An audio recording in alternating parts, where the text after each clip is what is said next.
حضرت مفتی رشید صاحب رحمۃ اللہ علیہ فرماتے تھے کہ گناہ کا سب سے پہلا عذاب عقل پر آتا ہے، عقل خراب ہو جاتی ہے. واقعی بات یہ ہے. ہمارے شیخ رحمۃ اللہ علیہ اس کو فرماتے تھے کہ بد نظری سے عقل مفتون ہو جاتی، دل مفتون ہو جاتا ہے.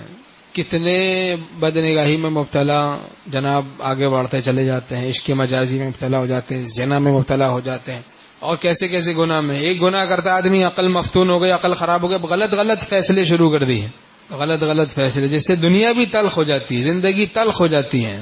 خوابوں میں بھی ڈھونڈو گے تو راحت نہ ملے گی جب تک کہ گناہوں سے حفاظت نہ ملے گی. تو عقل کو اپنی خراب نہ کریں. خالق عقل کو ناراض کر کے، خالق عقل کو راضی کرنے میں اس عقل کو، یہ عقل معین ہو، خدا پرستی میں اس عقل کو استعمال کریں. طبیعت پر عقل اور عقل پہ شریعت کو غالب رکھیں.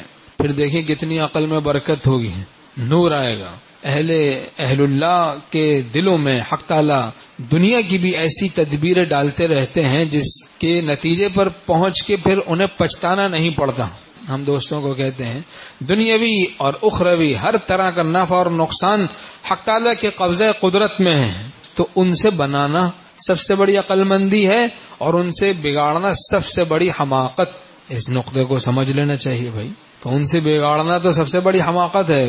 بڑی طاقت سے ٹکر لینے والا اگر احمق نہیں تو اور کیا ہے. ان سے بگاڑنے کا کیا طریقہ ہے؟ یہ گناہ کرنا، یہ ہے اللہ سے بگاڑنے کا طریقہ. ان سے بگاڑنے کا طریقہ گناہ کرنا، ان سے بنانے کا طریقہ گناہوں سے بچنا، ان سے بنانے کا طریقہ گناہوں سے بچنا، تقوی اختیار کرنا. ان اولیاءہ الا المتقون، اللہ کے دوست صرف متقین ہیں، گناہوں سے بچنے والے اللہ کے دوست ہیں. خود بھی گناہ سے بچیں، دوسروں کو بھی گناہوں سے بچائیں.